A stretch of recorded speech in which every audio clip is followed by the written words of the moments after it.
No, no, no. Hey, come here. No, we are not going to do that today. I'm not going to do it. You're not going to do it. We're going to agree that in today's video, we will not make any, not a single one. I don't want to see it. Not a single solitary ditty joke will be made in today's video on baby oil. What's the deal with baby oil anyway? Why are we putting it on babies? Should we be putting it on our own skin as part of our skincare routine as adults? Is it good for makeup removal? Doesn't it clog pores? Doesn't it cause milia? Isn't it derived from gasoline?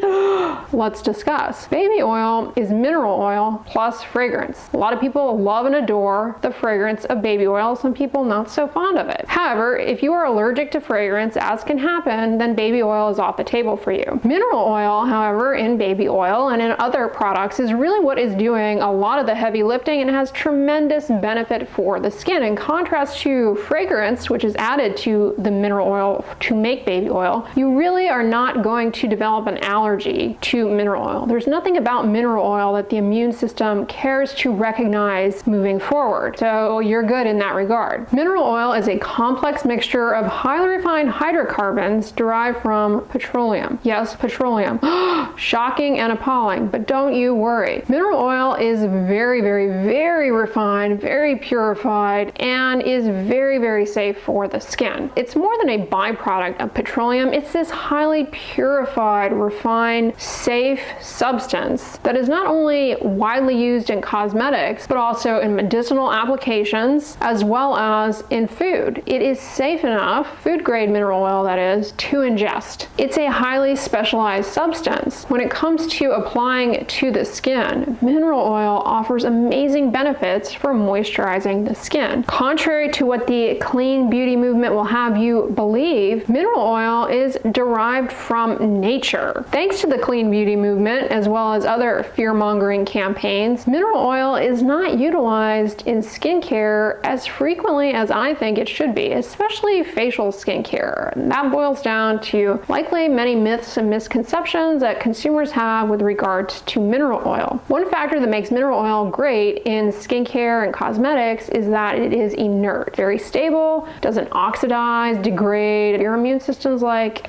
hey, how you doing? I don't care. But what is also really jazzy about mineral oil is how good it is at reducing water loss from the skin and improving skin softness, smoothness, hydration. The hydrocarbons in mineral oil are largely straight chains, so they line up next to one another and form a barrier on the skin surface. This is in contrast to vegetable oils, which may not contain these straight chain hydrocarbons. There's more of a mixture of different things. They don't line up as readily and form that barrier. Mineral oil has pretty good substantivity, which basically just means its ability to stick on the skin is pretty darn good. This also helps with reducing transepidermal water loss and limiting penetration of irritating substances into the skin. Mineral oil is kind of like a more lightweight version of petroleum jelly. As mineral oil forms an occlusive film at the skin surface, this ultimately helps out tremendously with improving the moisture content in the skin, because guess what? It doesn't evaporate as readily. There's a significant reduction in transepidermal water loss, and with that reduction comes improved water content in the stratum corneum, and that can be observed by an improvement in stratum corneum thickness and hydration. And when stratum corneum hydration is subsequently improved upon, well, that has a lot of downstream benefits. Namely, the enzymes in your skin that maintain barrier function, they're going to operate efficiently. They require water to function. When the water content in the stratum corneum drops, that's when you start to really need to rely on exfoliants. You get that dull, rough appearing skin. Rubbing mineral oil across the skin surface helps to dislodge some of those heaped up dead skin cells and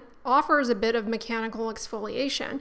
If your baby has cradle cap, you might be advised to take some baby oil, aka scented mineral oil, and massage it into the crust to soften it and then gently exfoliate with a comb or soft bristles of a toothbrush. Mineral oil also can improve skin elasticity, and I saw a comment recently like, what are you talking about skin elasticity? How do you know that that's improved upon? Skin elasticity improvement can be observed because when you stretch the skin, it will go back very, very quickly when the skin is very elastic. Something that declines with age is part of the decline in some of the supportive framework of our skin. It doesn't have that snap and recoil, but it also loses that when the skin is not well moisturized, when the surface of the skin becomes rigid and inflexible due to a dry, rough skin. So you can appreciate an improvement in snap and recoil, kind of that bounciness, when you are moisturizing the skin consistently. A lot of people turn their nose up at mineral oil because they'll say something along the lines of, it's not really hydrating because it doesn't contain humectants. Humectants are ingredients that you'll encounter in moisturizers like hyaluronic acid, glycerin, that really help improve water content by holding on to water. But mineral oil will improve water content just by a different mechanism, reducing transepidermal water loss. So while it might not feel immediately hydrating, with continued use, this ingredient can help improve water content. Now, mineral oil is the main ingredient in baby oil, aside from the fragrance. It's the functional ingredient, if you will, aside from what's imparting aroma to it. But mineral oil you'll also encounter in various body moisturizers. And there, things become a little bit different. It's not merely the presence of mineral oil that leads to that significant reduction in transepidermal water loss. It boils down to the formula overall at that point, because if the components of mineral oil are at a low concentration in the overall formula, you're not going to have something that is as occlusive, and that might be desirable because you may want to have better diffusion of certain things into the skin. So keep that in mind. Mineral oil can be particularly helpful in a formula that has lactic acid because it's been shown to reduce the burning and stinging sensation. So it helps improve the sensory outcomes of applying a moisturizer. Mineral oil goes by a lot of different names: heavy mineral oil, light mineral oil, liquid paraffin, liquid petrolatum, mineral oil mist. Never seen that before, but there you have it. Paraffin oil, paraffinum liquidatum, and white oil. But isn't mineral oil pore clogging? No, no, and no. Mineral oil is not pore clogging. Way back, we were trying to figure out if ingredients could exacerbate acne and the formation of comedones. They developed this rabbit ear model to determine that. And that rabbit ear model suggested certain ingredients were comedogenic. However, it turns out the rabbit ear model was lousy at predicting ingredients that would quote unquote clog pores, because our skin is very different. In human studies, mineral oil was never shown to be pore clogging. And there's evidence that mineral oil has actually been helpful for people who have acne. And so fear-mongering around mineral oil as pore clogging does not make sense. It's not pore clogging. It's been shown to help acne, not harm it. Does it cause milia? No. I find there is a huge misunderstanding in general with regards to milia. Milia are little cysts. They form naturally in young babies because their skin is still developing. They also can form secondary to skin injury, like a lot of sun damage. They may also form as part of an autoimmune condition, and they can form spontaneously. They are cysts. However, there's nothing that you put on the skin that will trigger cyst formation. There's nothing about an eye cream or a product that leads to cyst formation. This idea that Vaseline or mineral oil causes milia, that is not something that you will encounter in dermatology textbooks, case reports. When you read about milia, when you study milia, there's no mention of mineral oil or petroleum jelly causing milia. It just doesn't make sense. So no. All right, a lot of people want to know, can this be used to remove makeup, like eye makeup? You can. Mineral oil can help dissolve cosmetic residue, cosmetic films, mascara. However, plain mineral oil or baby oil does not contain emulsifiers. So you may find that you have difficulty rinsing it off the surface of the skin. You guys know I use a cleansing oil to remove like eye makeup. The cleansing oil contains usually vegetable oil plus emulsifiers so that it will rinse off easily and not leave a film behind. That's one of the things about mineral oil. When you put it on the skin, it doesn't rinse off as readily. Last but not least, and again, remember, you promised no diddy jokes. Baby oil or mineral oil should not be used as a lubricant. It should not be used as a lubricant for intercourse because A, it can degrade condoms,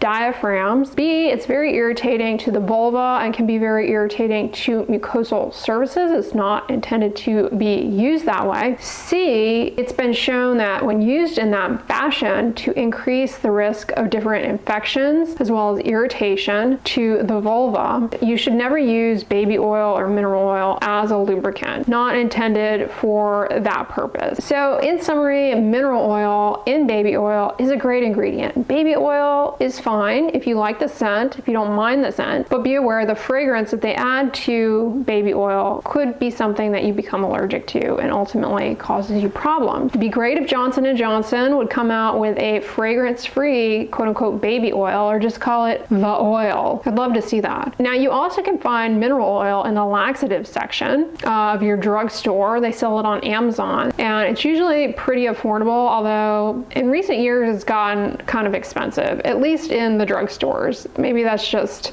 the nature of the drugstores these days. They've gotten really expensive. Anyway, y'all, that's what I wanted to say with regards to mineral oil. It is great. Speaking of mineral oil and petroleum jelly, on the end slide, I'm going to link a recent video where I talk at length about one of my favorite things that I can never seem to shut up about. I mention it ad nauseum on here, and I'm sure you are just dying to hear more about it, and that is good old Vaseline petroleum jelly. So check that one out next, okay? Because nobody wants to be left high and dry in the skincare realm. If you guys enjoyed this video, give it a thumbs up, share it with your friends, and as always, don't forget, sunscreen and subscribe. I'll talk to you guys tomorrow. Bye.